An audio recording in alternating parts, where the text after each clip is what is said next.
Tanguay électronique, en première ligne. Hello! On parle de capitale au stade municipal. Pour les fans du junior, on parle des remparts. On manque pas une victoire du rouge et or. À l'esprit sportif, on aime le sport. Bon mercredi, bienvenue à l'Esprit sportif. Au menu aujourd'hui, Jonathan Fournier nous amène à la Via Ferrata dans Portneuf. C'est beau, on voit loin. Mais d'abord, une belle rencontre avec le chroniqueur sportif Albert Ladouceur. On parle de plein de sujets du monde du sport. Albert Ladouceur, bienvenue à l'Esprit sportif. Avec grand plaisir, Carl. Albert, tu as eu l'occasion de visiter cette semaine l'amphithéâtre de Québec. Ça a beaucoup évolué. Première impression? Impressionné. Et c'était seulement que ma deuxième visite. Je sais qu'il y a des gens qui l'ont vu plusieurs fois, mais je l'avais vu en juin seulement. Et ce qui m'a étonné, c'est la progression des travaux. C'est énorme ce qu'on a fait depuis le mois de juin.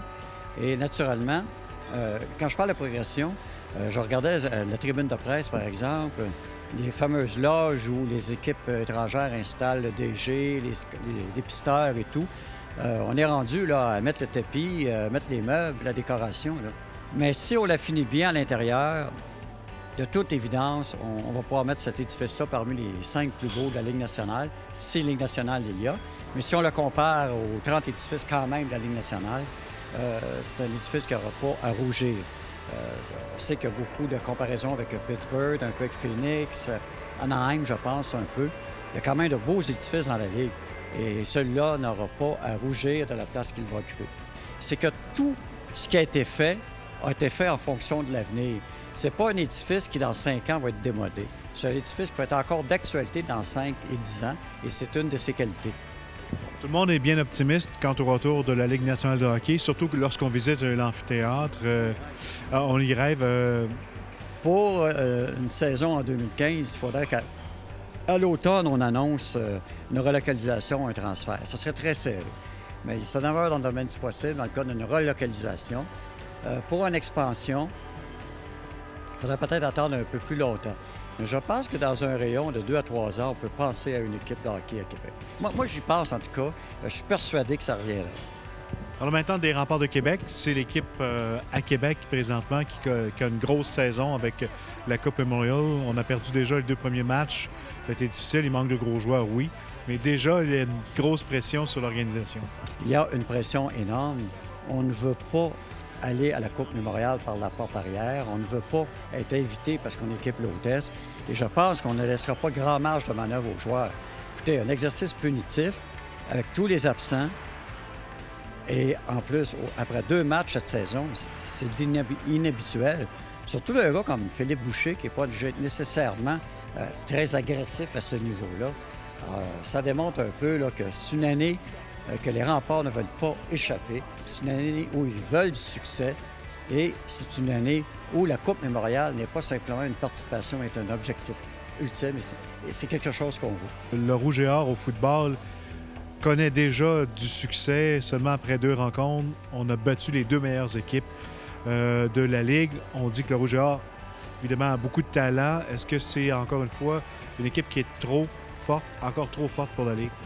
La question commence à se poser. C'est plate de poser cette question-là. Parce qu'on ne peut pas reprocher au Rouge et Or son excellence. On ne peut pas reprocher à l'Université Laval de bâtir les meilleures équipes possibles. Il y a toujours un magicien qui sort d'un chapeau. Là, c'est Hugo Richard. Il y a toujours quelque chose qui se produit. Mais au niveau du spectacle, je parlais avec des amateurs, je parlais avec des journalistes. On commence à en souffrir vraiment. On ne peut pas demander au Rouge et Or de s'affaiblir, mais il va falloir que cette ligue-là trouve un moyen pour les autres équipes de s'améliorer, de se rapprocher davantage du niveau du Rouge et Or, parce qu'à un moment donné, je pense que les gens vont se tanner. Tu sais, on s'attendait vraiment à beaucoup plus des autres équipes cette année. Et je ne sais pas. Je ne sais pas c'est quoi la recette. C'est parce que vous avez une équipe qui est là, qui reste là, et les autres qui se promènent en bas.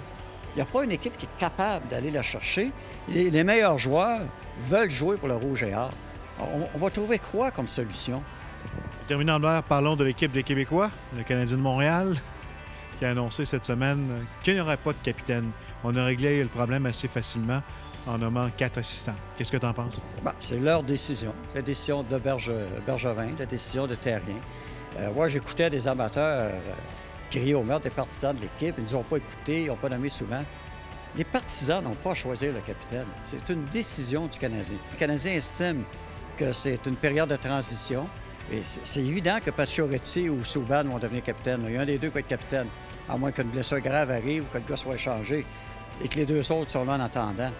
Mais ce n'est pas à l'amateur de choisir. Et personnellement, moi, je vis très bien avec 4 adjoints. Il y en a un qui va parler à l'arbitre. Ça ne change rien au résultat du match.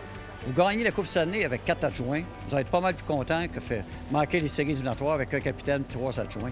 Merci Albert Ladouceur. On a le plaisir de te relire après quelques semaines de pause, de vacances dans le Journal de Québec. C'est 2 fois par semaine? 2 fois par semaine. On va essayer d'en faire le plus possible encore. Merci Albert. Merci. Après la pause, Via Ferrata avec François-Guy Tivierge. On vient dans 3 minutes 30.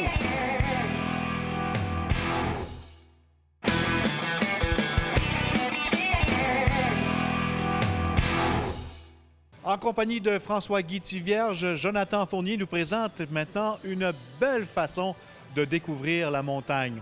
La Via Ferrata du Bras du Nord dans Portneuf. Vous avez peut-être entendu parler des fameuses Via Ferrata dans les dernières années. Il y en a un peu partout au Québec, il y en a dans Charlevoix, il y en a même une aux Chutes-Montmorency. Aujourd'hui, on est dans le nord de Portneuf, dans la vallée du Bras du Nord, pour essayer un nouveau parcours de Via Ferrata, la Via du Nord.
François-Guy Tivierge, bonjour. Salut! La Via Ferrata, on part de la base. Qu'est-ce que c'est exactement? Ça se trouve être un parcours aménagé dans la montagne, entre la marche et l'escalade, sécurisé par un câble d'acier sur lequel vous êtes solidement attaché avec un harnais puis une longe avec 2 mousquetons. On a un casque protecteur, puis on va se promener en zigzagant, utilisant les trottoirs naturels, les terrasses naturelles, les marches naturelles de la montagne, un peu comme une chef de montagne va chercher le chemin le plus facile pour monter. Puis on va se promener comme ça dans la montagne, puis ça fait un beau parcours d'1h30, 2 heures. Regarde, moi en ce moment, là, j'ai pas besoin de me tenir après le câble. Je monte sur mes jambes. Fait qu'essaye d'être en équilibre sur tes jambes, puis de tenir la laisse, les longes, comme si c'était une petite laisse de...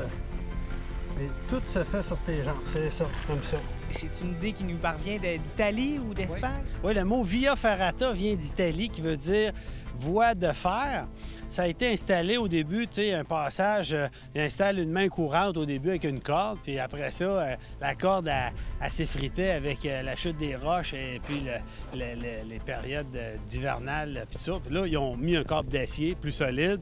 Puis là, graduellement, ça s'est modernisé, puis c'est devenu une activité touristique en Europe. Yeah, life's good! Les circuits de Via Ferrata, il y en a plusieurs au Québec. Oui, on en compte une 13 environ. Puis nous, on en opère un dans Charlevoix, un au Canyon Sainte-Anne, puis nouvellement aménagé ici, dans Portneuf, à la vallée du Bras-du-Nord. Géographiquement parlant, bien, on le constate, là, on a des yeux, il n'y a pas beaucoup de buildings dans le bout. On est où exactement? On est au nord de Saint-Raymond, dans la vallée du Bras-du-Nord, qui est une des secrets les mieux gardés, qui est en pleine expansion avec le vélo de montagne, avec la randonnée depuis une dizaine d'années. Il y a le canot, le canyoning, la Via Ferrata nouvellement ici. Puis il y a plein de petits hébergements possibles aussi. Une place pour venir passer un week-end ou une semaine complète d'activité, se ressourcer, vivre le plein air, et puis l'air pur, l'eau de source, tout est au rendez-vous ici. On est pas mal à mi-chemin. Il reste un beau palier, là. On a fait 2 paliers, là, on commence le 3e et le 4e en haut qui nous reste à faire. C'est vraiment magnifique. Comment tu trouves ça jusqu'à là? C'est beau, on voit loin.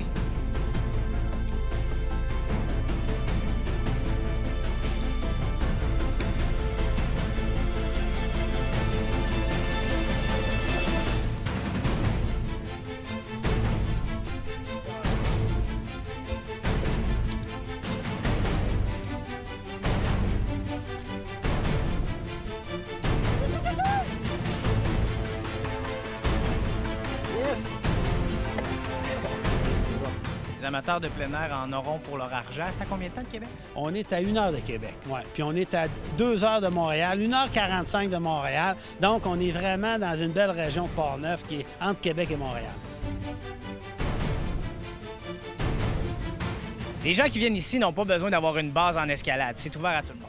Oui, écoute, c'est une activité qui s'adresse pour des jeunes de 10 ans et plus. C'est toujours encadré par un guide qui va nous équiper, nous introduire l'activité, puis nous guider le chemin finalement, même si le câble d'acier est là, puis un coup qu'on sait le concept, ça va assez bien, mais le guide sert de sécurité. On a système de communication, trousse de premiers soins, puis il y a une partie rappel aussi qui nécessite une certaine vigueur et puis rigueur aussi de la part du guide au niveau de la sécurité.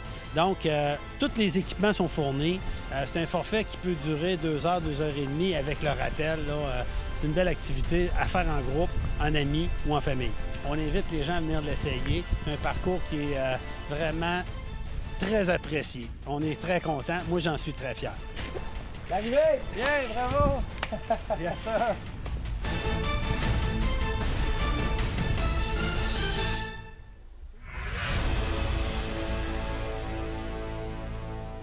Et voilà, c'est sur ces belles images de notre caméraman Éric Boivin que se termine l'Esprit sportif aujourd'hui. On se dit à demain.